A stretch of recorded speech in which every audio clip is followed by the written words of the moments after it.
I think I was talking about apocalyptic living and apocalyptic thinking. So sometimes I think it might not be an apocalypse. It might be that I just lived long enough to be poor and broke. You know, a lot of old people become poor and broke in their old age. And sometimes I think, well, I could rent that house over there out. In fact, I could probably split it up into 2 different apartments, have me some income coming in. I could live right here in this building. I'd be happy as a clam. Sometimes down in Georgia, I think, you know, I could rent that campsite out, and I could live in one of these little buildings, and I could manage the campsite, and I could let people park their campers over there where the camper hookups are, and, you know, get a little income from that, and I could live. I tend to think about how to survive. Let me take this shirt off. Hang on a second.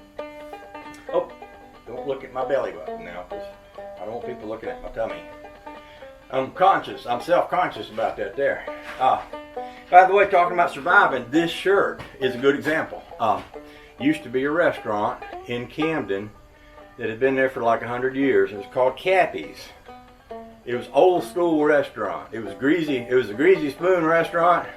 They had the best seafood anywhere. They had the best food anywhere. They had an environment that was cramped and crowded and hot and cold, and it was probably hot more than it was cold.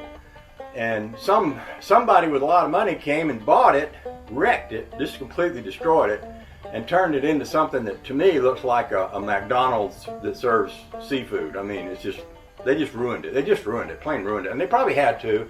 You know, it's probably all kind of regulations that say, oh, you can't have people in that much space, or oh, you have to have air circulating through your building, or oh, you can't have this old cooking equipment. You know, it's probably something like that that ruined it. This is something that used to exist that don't exist anymore. Dang, I got a Cappy shirt. I love it. I love this shirt. Sometimes I think I have been in other states and had strangers from other countries come up to me and say, Cappies! We love Cappies! We went to Cappies once.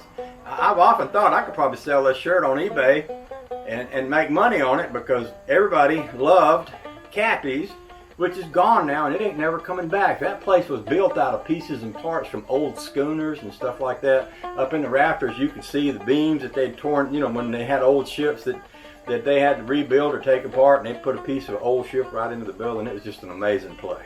Gone now. These things happen. A lot of things that we hang on to go.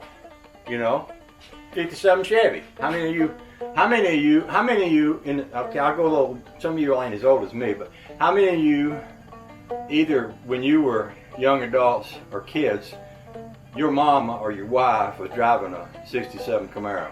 But back in the day, you go down to the car lot, you had Camaros, you had Roadrunners, you had Super Bs, you had all these cars for sale. They were just regular, everyday cars, and you could very easily wind up owning one. We wound up owning one, me and Josh's mama, because first time she took it for a test drive, she lost control of it, did 2 or 3 donuts in a row, knocked over a sign, wrecked it. She didn't really wreck the car, she knocked the wheels off the hubs,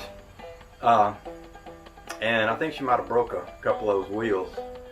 I can't remember. Maybe she did, maybe she didn't. But anyway, they pulled us back on a wrecker, and I told the guy, I said, okay, you know, we wrecked it, we're buying it. He said, you don't have to buy it, the insurance will pay for it. And I said, no, we wrecked it, we're going to buy it. One of the best things I ever done. That was a 350 horsepower, 350. First year they came out with a 350 was in that Camaro Super Sport 67. So the 350 horse, 350 in that thing with a 2-speed automatic. And it would bark the tires big time when it changed gears. You know, you just romp on it and just, you know, she would go. But they don't make them anymore. They make these little cars that'll probably get 1,000,000 miles to a gallon. They probably be charged off solar energy, and people will park them outside, and the sunshine will smile down on them, and God will smile down on them, and they get in the car and drive around. It won't cost them a penny. And that's not a bad thing. But things change. Things change over time. And, you know, sometimes when I'm doing something like this, I think, well, if things were to change in that direction, at least I'd have a place to park my old tired body until whatever other change came along. And at some point, I'm going to croak over, just like Dead-Eye Dan croaked over one morning. He didn't get up that morning expecting he was going to be dead just in a little bit there, but it happened, and it's going to happen to all of us. So, I just unloaded. I just did a big unload. I just did a data dump. Is that a word? Is that a phrase? I just dumped out a lot of stuff right there, but it was in my mind and I thought I'd say it. So, having said all that, I just cut all these little pieces up, and I'm going to be putting them in places like this right here.